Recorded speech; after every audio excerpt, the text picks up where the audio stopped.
Guys, how are you? Welcome to San Diego Comic-Con 2023. Let's hear it. Yay! We're here. Rod Roddenberry, Fans Trevor. before everything else. Fans before everything else. Trevor Roth, how you guys doing today? Very good. Very good. Look, thank you guys so much for joining us. This is quite a different Comic-Con than we're used to, but it's intimate. Fans are here, and we're loving it. Talk to me about continuing Gene's legendary journey with sci-fi, with Star Trek, and everything that he's doing, or everything that you guys are doing. You know, I just recently was looking at Time Magazine, and it named the 60s as like one of the most life-changing decades of recent history. Right. And oftentimes we look at Star Trek and recognize that like there are times when Star Trek is almost needed. We always think it should be there. We always think that there's a place for it, but needed. And I actually think that now, right now, when we are in a lot of tumult, where there's chaos, where there's unsureness of what the future holds and everything, again, similar to the 60s, I suppose, I think it's a lot of time of change, and therefore it makes sense that Star Trek, lives on and lives strong during this decade as well, or decades. Yeah. Yeah, no, absolutely. But my father early on recognized the power of what television could be and how it could influence, how it could do good, maybe how it could do bad. And he was, clearly a smart man who took advantage of that. He had views of the future. He had an incredible life, being a bomber pilot in World War II, flying around the world, being exposed to different cultures, different philosophies, different ideas, and being such a voracious thinker and reader as a young child and into his teens. He saw the potential of television to really inspire and change people, hopefully for the better. And while I can't say that he intentionally set out to do and knew what Star Trek would become, I think like any creative person in any creative medium, you want to express your feelings, even if they might be contrary to the status quo. Absolutely. And I love that you said what Star Trek would become, because now we're seeing this huge resurgence in the last 5 years or so between Discovery, Lower Decks, Picard, Brave, there's Prodigy. Yep. Prodigy, Strange New New Worlds. There's so much Star Trek content. Did you guys think that this would blow up the way that it has in recent history? I'll start with no, but you can be in more. Just the way I planned it? What happened to that? Right. Well, Yeah, sorry, I'm gonna. Yes. So my father did this great thing on stage every now and then, way back, I'm sure in the '80s, early '90s, and this was right after Next Generation had come out and become popular. And he didn't go to conventions too much, but when he did and when he was on stage, one thing he would come out and do, and he'd kind of fold his arms and he'd kind of look across the room to the hundreds of people out there and just the way I planned it. And that was sort of his way of saying, holy shit, how did this happen? So he was so happy and so in love with the fans and what they had brought to Star Trek. That is incredible. Yeah. That is absolutely incredible. But I just totally derailed your question. No, you pretty much answered it. We are in this resurgence of Star Trek, and it's never really went away. If anything, it's obviously grown in the last few years. What has that been like? Because it went from Discovery to all of these shows. I think for us it feels fantastic because I think that Star Trek has reason to live on and to be healthy in this world and all those kinds of things, but also because the world is shifting towards what I think Star Trek offers. I think that the idea of science fiction being something that people are looking at as, very real entertainment, very, respected, Sure. You know what I mean? All those kinds of things. The fact that, throngs of people continue to go to these conventions and to see what science fiction, and I mean that in the largest term, fantasy, all genre content can be and can provide to them is only growing. And I think fortunately for us also, the idea of optimistic science fiction is on the rise as well, because people are looking towards that idea of hope and things that Star Trek provides. So I think in many ways it's very fulfilling, because to us it is a small representation of hopefully the direction humanity is going in. It's incredible. Well said, well said. No, Star Trek does. I certainly don't want to say I'm the only one. Certainly, I'm the only one because being the son of Gene Roddenberry and You're having the only one of those. I am I am the only one of that. But there are plenty of other people I'm sure who feel the way I do, and people who don't. But I think Star Trek. I'm here not to represent Star Trek the brand. Sure. I'm here to represent Star Trek the philosophy, and you know, for fans out there who get it, great, and there's people who don't, and that's fine. But as Trevor just spoke to, this sort of idea of a better future. I mean, people say, why has Star Trek lasted 56, whatever, how many years now? 57. 57 years now. And, you know, I don't think it's because it's just good sci-fi. You know, it's obviously got a message. It inspires us. It gives us hope. You know, I've spent years with fans coming up to me saying, you know, I started life off in this way and whatever. Never believed I could do anything, and perhaps an abusive relationship, whatever the case is. But today, because of Star Trek, I'm now a doctor. I'm the stories that we have heard, the countless stories. I don't know of too many other shows that do that. And so this is why I'm here. I believe in the messages in Star Trek. I believe Star Trek has a responsibility to show people, or at least give people the idea of critical thinking. When there's a situation, to look at both sides. And perhaps both sides of you have valid points of view. And that's some of the best Star Trek. There are some great episodes where you come in with an opinion, and then they show you the other side, and you're like, oh my God, I don't know what I would do in this situation. And that is great, because now you're thinking, and you're asking questions. Actually, that's a great point, because Kobayashi Maru, anyone? There you go. well, there's also like so my buddy introduced me to I had never seen Deep Space Nine. Mm-hmm. My buddy introduced me to an episode that had Cisco almost going to the past and becoming like, I forgot what he was, but he went to the past, and it was a racially charged episode. Yeah. And I immediately just fell in love with the series. I was like, this is not just, like you said, not just great sci-fi storytelling, just great storytelling that really makes you think. And sometimes Star Trek actually could be used as a cautionary tale for certain things. Can you speak to that a little bit? Yeah, I think, I mean, one of our favorite episodes, I know, Devil in the Dark, we talk about it a lot. And it's an original series episode about an alien who is killing, people in Starfleet, and they're trying to kind of catch it. It's a rock monster. It is a rock monster. I don't want to give you.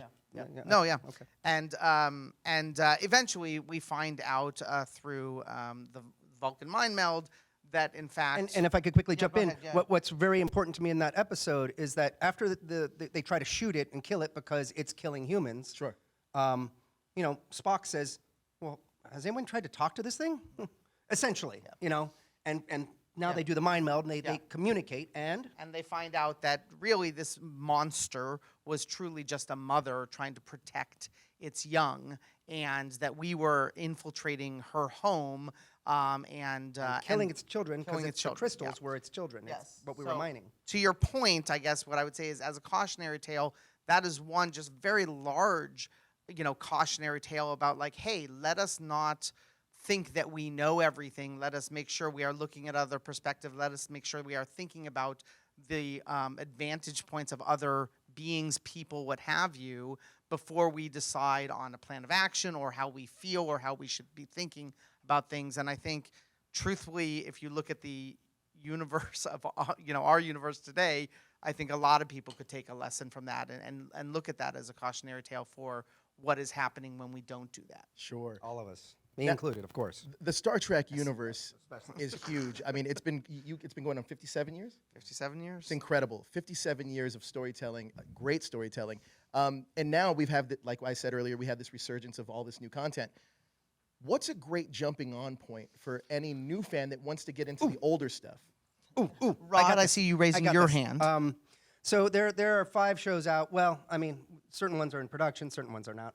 But anyhow, Prodigy is a great introduction series. It was initially, stop me anytime. It was initially put out there for kids. I mean, that was the idea, to get the between 3 and 9 range. It is not. It is from 3 to 93. And I'm not just being nice. The content, I truly enjoy it as an adult. I started watching it with my son. I now watch it on my own. I love it. It is sort of an intro into what Star Trek is, because you've got all these characters from different parts of the universe. And I'm not going to get into the story, but they're on the ship now, and they ask the question, what is Starfleet? What does this mean? Oh, what has my life been? oh, now I have purpose. And they just learn about what Starfleet is. And through that, the audience learns what Star Trek is, or Starfleet is, and again, Star Trek. And I think it is the perfect introduction. And for me, it is almost one of the perfect Star Treks out there. Interesting. I'm a bit of a purist in a way, and I guess people would define that word differently. But I just love it because it's all the good that Star Trek is. That is incredible. Now, we're so used as consumers now getting stories told through all sorts of different types of medium, whether it be television, film, streaming, whatever it may be.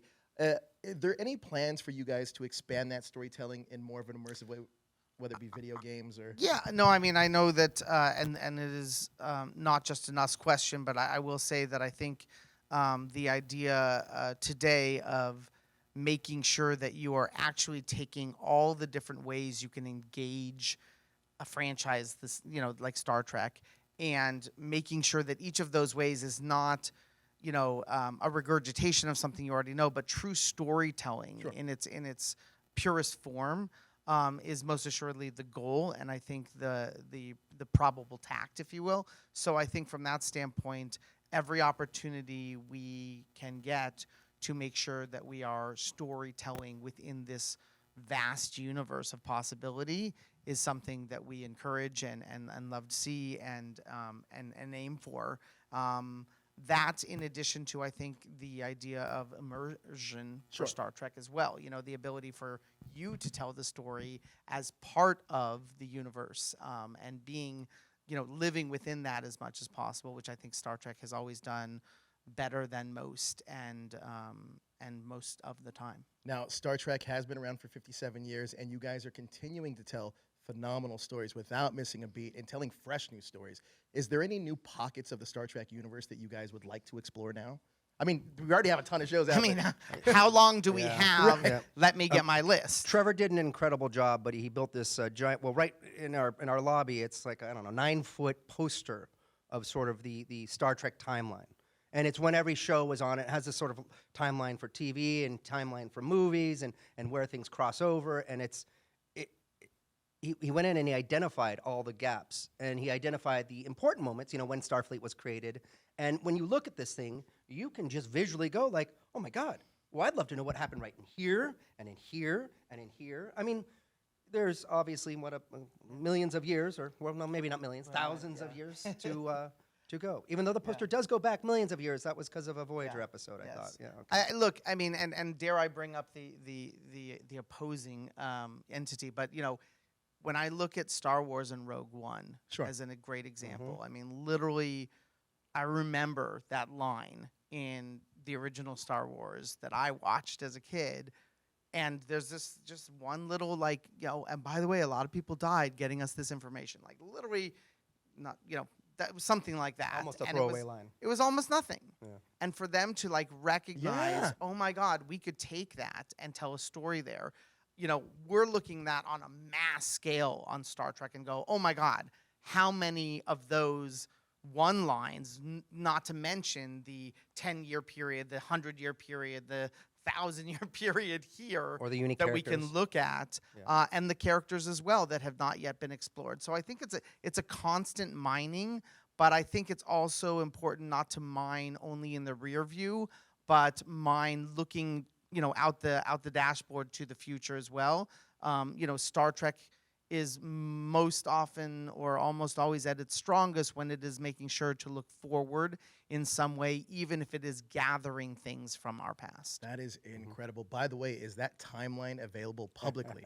It is not, but maybe. I'm a chronological in order timeline guy, and that's how I kind of like watching stuff that I haven't seen the full immersive experience with it.